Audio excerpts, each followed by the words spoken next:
நாட்கள் பல கடந்து கொண்டிருக்கிறது. மனவருந்தி இந்த வெண்ணானவன் என்ன சொல்கிறார் பாருங்க. என்னை மாலையிட்டு அழைத்து வரும்போது 12 திருவயதில் பாடறியும் மாலையிட்டு 12 திருவயதில் பாடறியும் மாலையிட்டு 22 வயது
பாரில் உள்ளவர்கள் பார்க்கும் வண்ணம் இன்னோ இருக்கிறார்களும் இனத்தோர்கள்.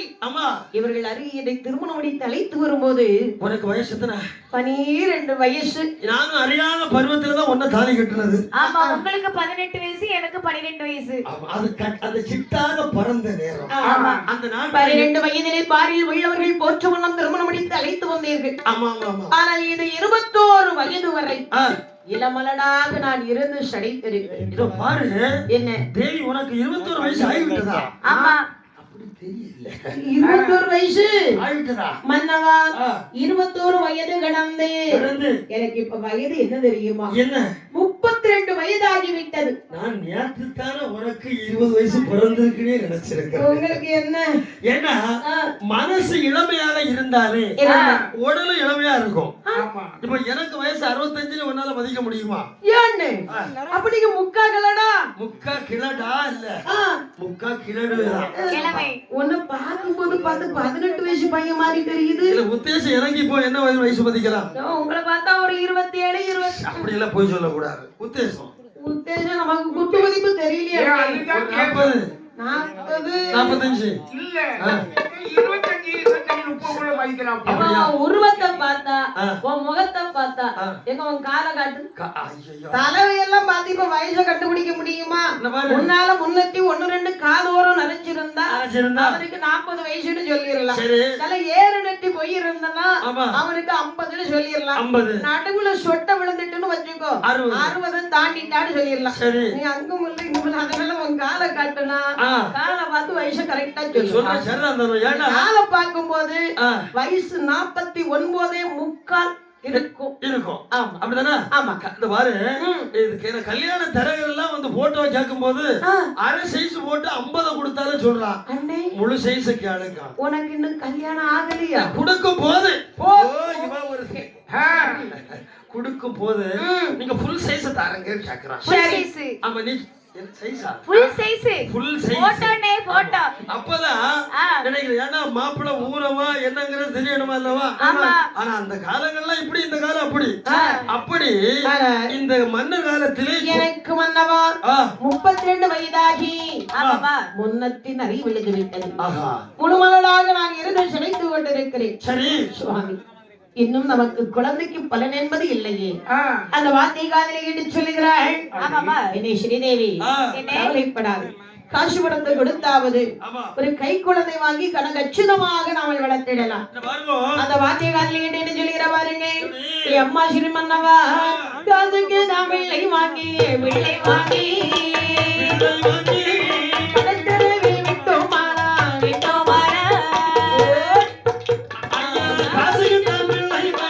பிள்ளை வாங்கி கலைத்தலைவில் விட்டோமானா விட்டோமானா படுத்தரு ஒன்றிடுமோ கண்டெல்லாம் எட்டிடுமோ பாட்டுக்கு நாம் பிள்ளை வாங்கி பந்தலிலே விட்டோமானா பல்லவே நிறைந்திடுமா நிறைந்திடுமா பகலோ ஏறிடுமா பந்தலமே இறங்கிடுமோ நிறைந்திடுமா பந்தசனோ இறங்கிடுமோ சுவாமி ஆ காசு பணத்தை கொடுத்து அம்மா ஒரு கை குழந்தை நாம வாங்கிடலாம். வாங்கிடலாம் காசு பணத்தை கொடுத்து இந்த மாதிரி ஒரு அழகான ஆண் குழந்தை கையில் வாங்கி ஆ இவரை கோவில் திருவிழாவிலே ஆமா பந்தலிலே நான் கையை பிடித்து அழைத்து வருவேனே. இங்கு பார்த்து இருக்கிறாங்கல்ல நாயனாங்களா இவர்கள் எல்லாம் எல்லாரும் நான் பெற்றெடுத்த பிள்ளை என்று சொல்வார்களா? சொல்ல மாட்டாரு ஏற்றுக்கொள்ள மாட்டார்கள். ஆமாம்மா வாடி பணம் கொடுத்தாலும் வளர்த்த பிள்ளை என்பார்கள் கோடி பணம் பணத்தை கொடுத்தாலும் கொண்டு ஒரு பிள்ளையை வாங்கி கழுத்தருள் அழைத்து போனானா கண்டவர்கள் இதை நான் பெற்றெடுத்த பிள்ளை என்று சொல்வார்களா? கோடி பணத்தை கொடுத்து நீ வாங்கினாலும் கொண்ட பிள்ளைன்னு தான் சொல்லுவா. பணம் இருக்கிற பவுண்டர்ல பிள்ளை வாங்கி விட்டு வளர்த்திருக்கிறா பாரு. அவளுக்கு பத்து எடுக்கிறதுக்கு தைரியம் இல்ல, அவளுக்கு இல்ல. இல்ல அவ புத்திக்கு தான் அப்படி குழந்தை இல்ல. அது மட்டுமல்ல ஆ, மற்றவர்கள் பேசுவதை விடுங்க. ஆமா இந்த குழந்தை என்பது தவறு ஆச்சு. தவறு செய்வது இயல்புதானே. அது உண்மைதான். அப்படி தவறு செய்யும் போது ஆமா.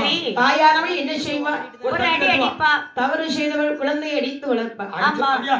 ஆமா புள்ள தப்பு செய்ய அம்மா அடிக்கணுமா? குழந்தைய அடிச்சுதானே வளர்க்கணும். அதான் சொல்லுவாங்கல்ல பெரியவங்க, ஆ, முருங்கைய முறிச்சு வளர்க்கணும், பிள்ளைய அடிச்சு வளர்க்கணும். உங்க வீட்டுல மாத்தி செஞ்சுட்டாங்கன்னு நினைக்கிறேன். எங்க வீட்டுல மாத்தி ஒன்ன முறிச்சு வளர்த்து முருங்கையை அடிச்சு வளர்த்திருப்பாங்க நினைக்கிறேன். அதான் நீ வளராம இருந்திருக்கிறா. அப்படியா? அப்படி இல்ல, அது சரிதான். யாரா எனக்கு வாழ்க்கையில எங்க அம்மாவும் எங்க அப்பாவும் என்ன ஒரு நாள் கூட கை நீட்டி அடிச்சது கிடையாது. அதான் கேக்குறேன், பிள்ளை அடிப்பாங்களா? அடிப்பாங்களே. நானும் அம்மா அடிக்கலாம், நீங்க அம்மா அடிக்கலாம். அதுதான் பெரும் பாவம் ஐயா.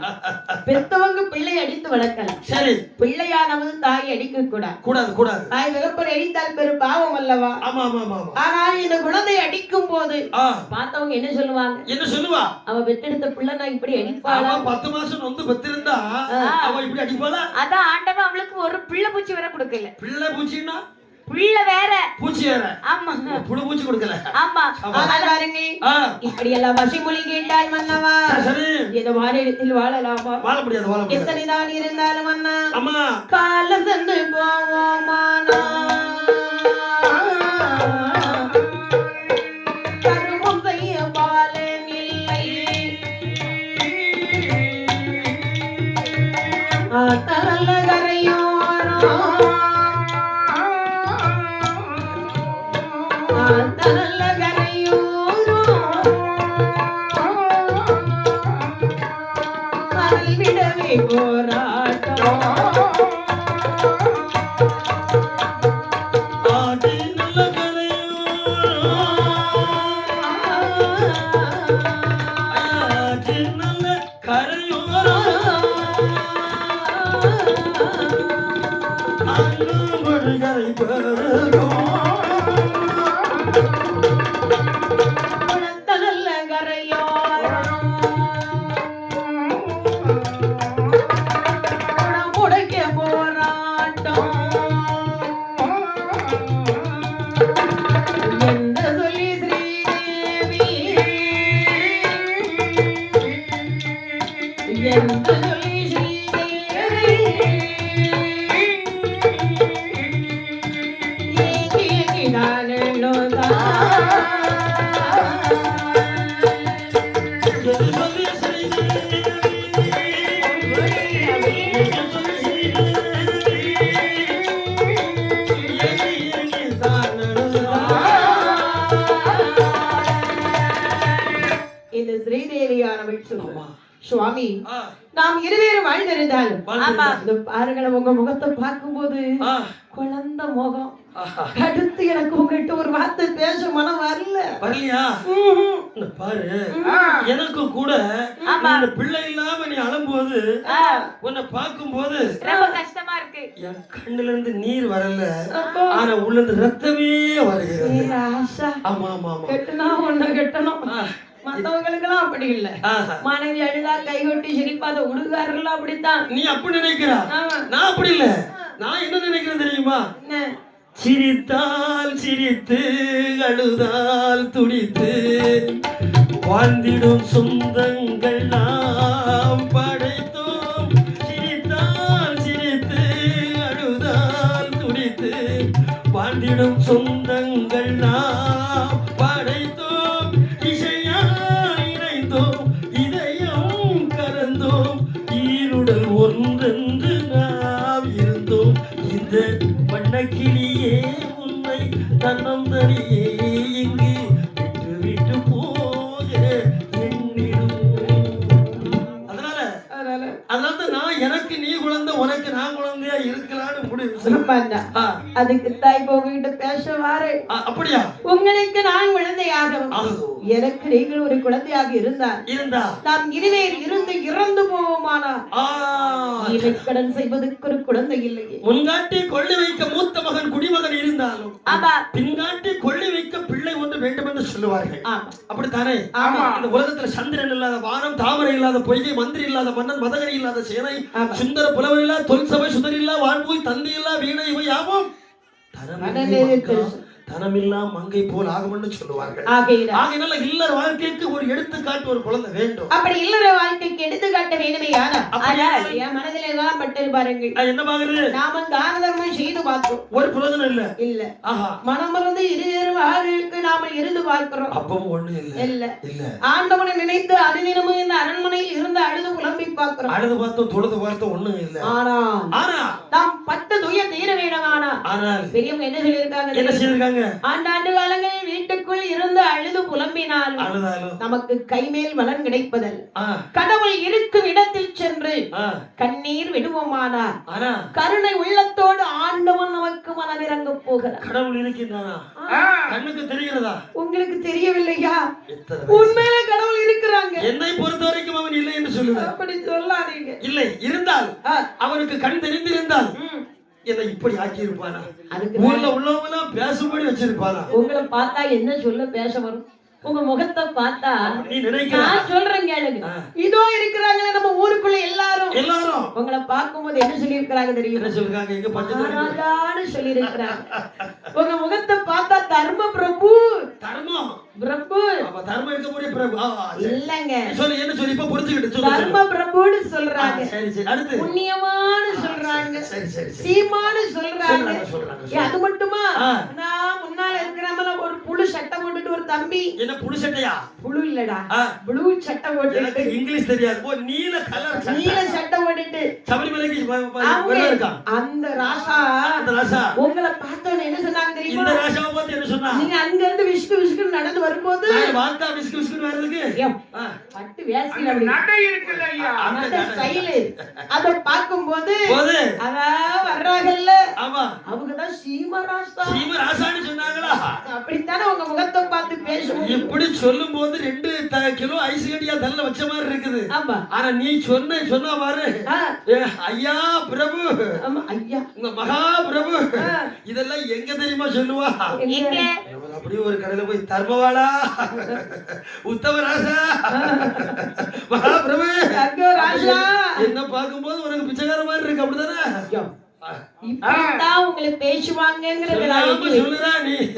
கேட்காம கேட்கிறேன். ஆனால் வாருங்கள், சரி, ஆண்டவன் இருக்கும் இடத்திலே சென்று நம் வருத்தங்களை எடுத்துரைப்போமானால் ஆண்டவன் நமக்கு மனதிறங்கலாம் அல்லவா? அப்படி என்று இந்த ஸ்ரீதேவியும் அந்த உக்ரேஷன் மன்னனுமாக சேர்ந்து ஆண்டவனை ஒரு மனதோடு பூஜித்துக் கொண்டிருக்கிறார். ஒரு மனதோடு கடவுளை நம்பினார். கைவிடப்படா. வேண்டுதல் ஒரு நாளும் வீணாக. அதற்கிணங்க ஸ்ரீதேவி பெண்ணாலும் உக்ரேசேனும் மன்னவனுமாக அந்த உலகத்தில் ஒன்றான உட்பொருளை எப்படியா வேண்டுகின்றார்கள்? ஆதி சிவனை. ஆமா, அந்த கங்கை அணிந்த கங்காதர கடவுளை. கங்கை அணிந்தவா கண்டோர் தொழும் விலாசம் சதங்கையாடும் பாதவினோதா லிங்கேஸ்வரா நின்றாள் துணை நீதான் தில்லை அம்பல